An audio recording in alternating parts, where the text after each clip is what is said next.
Assalamualaikum warahmatullahi wabarakatuh.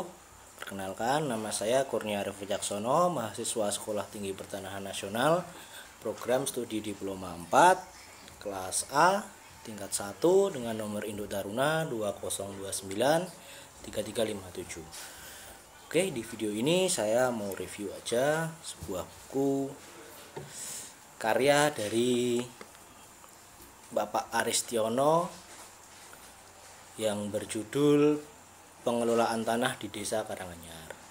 Jadi buku ini ditulis oleh Bapak Aristiono Nugroho, Bapak Haryo Budiawan, dan Bapak Tulus Subroto, serta Bapak Soeharno. Beliau merupakan dosen di STPN.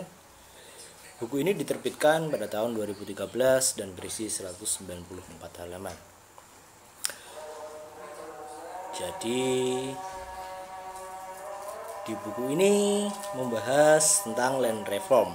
Apa sih land reform? Intinya land reform itu adalah membagi tanah dari masyarakat yang memiliki kelebihan tanah dibagikan kepada masyarakat yang belum memiliki tanah agar tercipta sebuah kesetaraan, tidak terjadi kesenjangan sosial yang terlalu besar dalam masyarakat.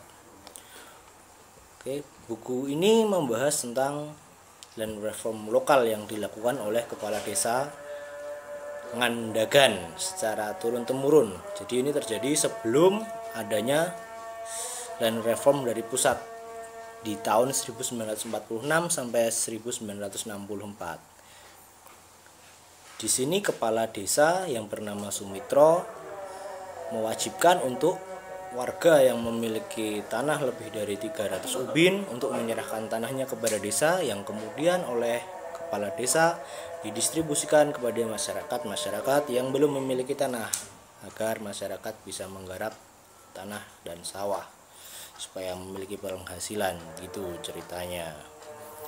Hal penting lain yang dilakukan oleh Sumitro ini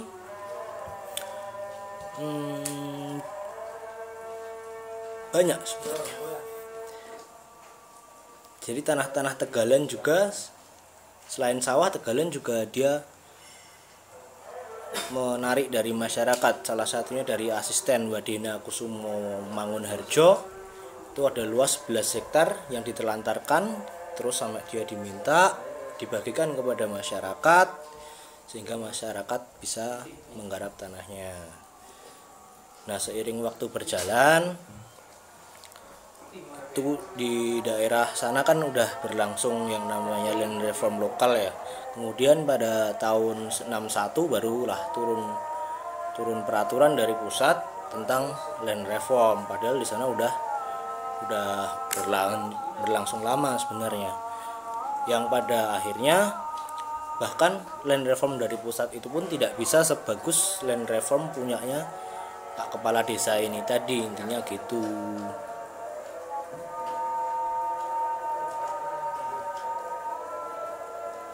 Nah, land reform yang dilaksanakan oleh Kepala Desa ini bisa menjadi contoh bagi kita semua bahwa land reform sebenarnya memiliki keuntungan yang sangat besar. Contohnya di desanya dia, menurut survei tahun 2010, desanya dia itu tingkat masyarakat miskinnya hanya 2,25% loh. Padahal Kabupaten Purworejo itu sampai 34%. Berarti efek dari land reform ini sangat besar untuk masyarakat sekitar, yang artinya diharapkan di desa-desa lain pun di seluruh Indonesia untuk menerapkan land reform seperti yang ada di desa Ngadagan ini. Dengan begitu kesenjangan sosial tidak akan terlalu besar jenjangnya. Terus untuk kaitannya antara isi buku dengan kewajiban warga negara, dari buku ini kita bisa mengambil intisari bahwa di pasal 33 ayat 3 Undang-Undang Dasar menegaskan bumi, air, dan kekayaan alam terkandung dalamnya dikuasai negara dan dipergunakan untuk sebesar-besarnya kemakmuran rakyat.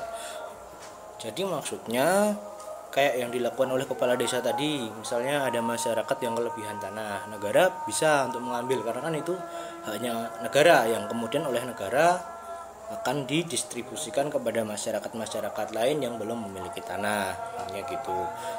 Terus juga semua rakyat Indonesia berkewajiban untuk mematuhi peraturan yang ada. Contohnya tadi kan diminta sama kepala desa untuk dibagikan kepada masyarakat lain. Nah, masyarakat juga harus patuh atas hal itu karena kan itu untuk kepentingan bersama juga. Juga tenggang rasa, masyarakat yang mampu juga harus tenggang rasa lah. Maksudnya kan kasihan juga banyak masyarakat yang belum memiliki tanah, belum mampu, nah gitu. Jadi sebenarnya di buku ini udah lengkap dalam artian contoh kasusnya ada, terus efek sampai hari ini juga ada. Kayak land reform itu kan dari dilakukannya sudah dari dulu, tapi sampai saat ini pun efeknya masih dirasakan oleh masyarakat. Terus dari buku ini juga kita bisa belajar tentang makna Pancasila yang sesungguhnya, tenggang rasa, mengerti hak dan kewajiban warga negara gitu. Oke, cukup sekian saja review dari saya untuk buku karya dari Bapak Sutaryono atau Pak Aristiono Nugroho, Bapak Haryo dan Bapak Tulus serta Bapak Suharno. Sekian, terima kasih.